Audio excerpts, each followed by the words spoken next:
अरे यार थोड़ा तो देखिए पत्रकार बयान लेने से पहले कितना उत्सुक रहते हैं और कितनी कसमकस की ज़िंदगी होती है।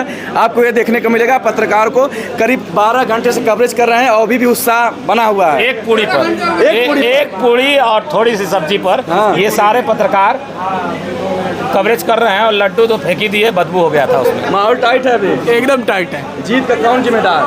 जीत का जिम्मेदार जैसा कि अभी आपने बोला भी था, आप तो जानते हैं दारा सिंह चौहान ही जिम्मेदार कह सकते हैं जीत के और भाजपा की हार के भी। जीत के लिए कौन जिम्मेदार? जीत के लिए जो बयानबाजी हुई जिससे लोग थोड़ा आक्रोशित हुए और उसके बाद जो दारा के प्रति एक एंटी लोगों का रुझान था, ये सब जिम्मेदार है। और कहीं ना कहीं ऊपर जो डिसीजन है वो भी उसका जोश आई है। जोश तो भाई सुबह से ही है, तो जोश तो होगा ही होगा। और जीत की आपने बात की, जीत का जो हार का जिम्मेदार का अगर कोई है बीजेपी के, वो है सरकार। क्योंकि अभी 1 साल पहले सपा में थे, चुनाव जीते, सपा से विधायक हुए, उसके बाद फिर चले आए बीजेपी में और सरकार ने फिर टिकट दे दिया, तो लोगों में आक्रोश था। तो लोगों ने बता दिया कि दल बदलू को हम नहीं चाहेंगे या इस तरह जो भी है। सुबह से कवरेज कर रहे हैं, अभी आपका माहौल क्या है? ये जनता है, जनता जिसे चाहे उसे सर पे बैठा दे, जिसे चाहे ज़मीन पे उतार दे। ये जनता ने जो डिसीजन लिया है, यहाँ ना सपा ना बसपा काम किया है। ये जनता ने अपने आप को दिखाया कि हम जो चाहें वो हम कर सकते हैं, क्योंकि जनता में नाराज़गी इतनी ज़्यादा थी दारा सिंह को लेके। जो पार्टी सपा से छोड़ के फिर अगर बीजेपी एक दूसरे प्रत्याशी को अगर अपने कैंडिडेट बनाई होती तो शायद ये आज भाजपा के अंदर ये सीट हो गई होती और बम्पर वोट से भाजपा जीती होती। जीत के लिए कौन जिम्मेदार? जीत के लिए जनता जिम्मेदार है। जनता उत्साहित है, कहीं ना कहीं उसको दारा सिंह के प्रति नाराजगी दिखी। हार के लिए कौन जिम्मेदार? दारा सिंह चौहान। अच्छा, जीत के लिए कौन जिम्मेदार? जनता। आते हैं, जीत के लिए कौन जिम्मेदार? जीत के दारा सिंह चौहान। हाँ, अगर दारा सिंह चौहान विधायक रहे, मंत्री रहे, अगर विकास किए होते तो जनता फिर उनको चुन के मऊ में लाती। तो अभी आपको दिखा दूंगी कि अभी सुधाकर सिंह अंदर से आने वाले हैं, लेकिन पत्रकार साथी हमारे हैं टकटकी लगाए बैठे हैं कि जो सपा के नए विधायक निर्वाचित हुए हैं, मऊ की जनता ने जिसको विधायक बनाया है, घोसी की जनता ने, उसके एक बयान के लिए हमारे जो पत्रकार साथी हैं लगातार टकटकी लगाए हैं और इन्हीं से हम बयान भी कर ले रहे हैं ताकि घोसी का माहौल समझ में आ जाए। भाजपा की हार के लिए कौन जिम्मेदार? देखिए, भाजपा के हार के लिए खुद भाजपा जिम्मेदार है। अगर ऐसी बात आएगी तो कहा जा सकता है, बड़े बेबाकी से यह बात कही जा सकती है कि भाजपा के लिए हार के लिए कोई और नहीं, भाजपा की जो अदूरदर्शी नीति है, अचानक ले आना, इस्तीफा दिलवा के ले आना और इतना ओवर कॉन्फिडेंस रहना कि हम जिसको भी सिंबल दे देंगे वो चुनाव जीत जाएगा। यह जो मनः स्थिति है, इस मनः स्थिति ने भाजपा को आज हरा दिया है और भाजपा आज हार के रसातल में जा रही है। तो अंत में देखेंगे तो भाजपा हार के रसातल में चली गई घोसी में और अंतिम पल है। इधर देखेंगे जो सुरक्षाकर्मी है ये भी सुबह से लगातार लगे हुए हैं और यह जो कैंपस है अब सूना कुछ ही पलों में हो जाएगा और भारी बारिश के बीच में मतगणना संपन्न हो गया। जो पुलिसकर्मी हैं वो भी देखेंगे तो लगातार थक गए हैं, उनके चेहरे पर उदासी झलक रही है और यह जो घोसी का उपचुनाव है अब लगभग संपन्न हो गया है। बस प्रत्याशी का बयान होना बाकी है और प्रत्याशी की जीत भी हो गई है सपा के। बस इधर देखेंगे तो ये जो दरी था, टेंट था, तमू था, कुछ ही देर में इसकी कहानी समाप्त हो जाएगी और घोसी की जनता ने अपना विधायक चुन लिया है। देखिए भाजपा के जिलाध्यक्ष हैं और सपा के जिलाध्यक्ष हैं, वो जा रहे हैं और अपने जीते हुए उम्मीदवार को लेके आएंगे। कुछ दिन पहले, 1 साल पहले यही दारा सिंह चौहान को जिता करके आए थे, आज दारा सिंह चौहान को हरा करके सुधाकर सिंह को जिता करके लाएंगे।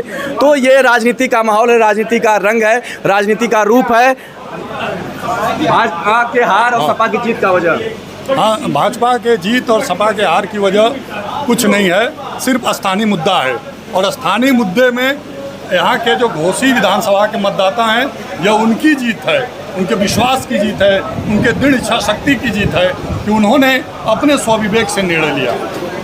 तो अंत में हम भी बता दें कि जिस तरीके से घोसी विधानसभा के उपचुनाव में आज जीत दर्ज हो गई है सपा के उम्मीदवार सुधाकर सिंह, यह जीत कई मायनों में यह संकेत देता है कि जो घोसी में माहौल बना था कि घोसी में या तो राजभर जीतेगा या चौहान जीतेगा, तो घोसी की जनता ने यह तय कर दिया कि घोसी में नेता जीतेगा, किसी जाति का घोसी में कब्जा नहीं है। जिस तरीके से सुधाकर सिंह की चुनावी जीत हुई और दारा सिंह चौहान की हार हुई, तो दारा सिंह चौहान जो सभी पार्टियों में कभी सपा कभी बसपा कभी भाजपा में यह माहौल बनाते रहे कि चौहानों का मैं ही नेता हूँ, घोसी में चौहान जिसको चाहते हैं उसकी जीत होती है। लेकिन घोसी की जनता ने यह बताया कि जो घोसी के लिए काम करेगा, मऊ के लिए काम करेगा, जो घोसी की जनता के बीच में रहेगा उसकी जीत होगी। और इस जीत में कहीं ना कहीं ओम प्रकाश राजभर की भी कई भूमिका है। ओम प्रकाश राजभर जिस तरीके से मीडिया कर्मियों से अभद्रता से पेश आते थे, मीडिया कर्मियों को समाजवादी कहते थे, तमाम चीज़ें जनता की बातों को इग्नोर करते थे और उन्होंने तय कर लिया था कि जो हम चाहेंगे वह जनता करेगी,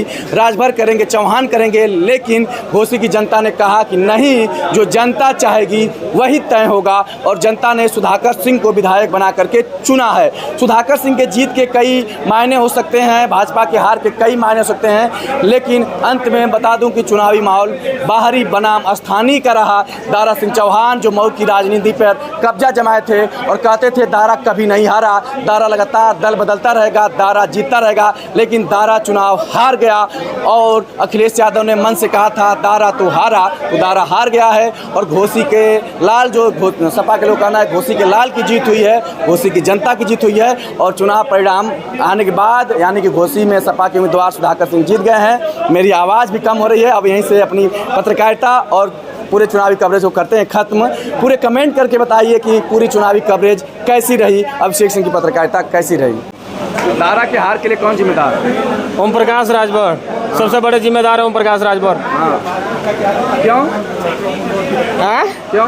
कारण ये था कि बड़े बड़े बस भाषण दे रहे थे, जबकि भाषण से चुनाव नहीं जीता जाता है, वोट से चुनाव जीता जाता है और वोट उनके पास था नहीं, वो बस बातें हैं उनके पास और वही कारण रहा। और दूसरी बात मीडिया पे कमेंटबाजी जो ओम प्रकाश राजभर की रही वो उनके लिए बहुत घातक रही।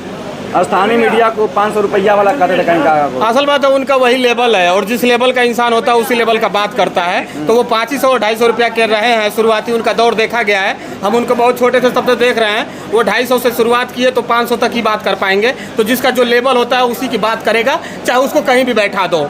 तो वो अक्सर मीडिया के सामने आके उल जुलूल जो बयान देते हैं उनको संभालना चाहिए और चीज़ों को आकलन करें फिर बात करें। ओम प्रकाश राजभर के बेटे विशेष करके अरुण राजभर क्या कहें? असल बात है क्या बताया जाए, वो बैठे बैठे बटेल मार लिए तो उनको लगता होगा कि बहुत बड़ी उपलब्धि है, ऐसा है नहीं। धरातल पे उतर के आकर देखे होंगे, स्थिति पता चल गया होगा। और अभी तो चुनाव और आगे आ रहे हैं और जब ये जाएंगे जनता के बीच में तो इनको पता चल जाएगा कि कितना है ये। और क्या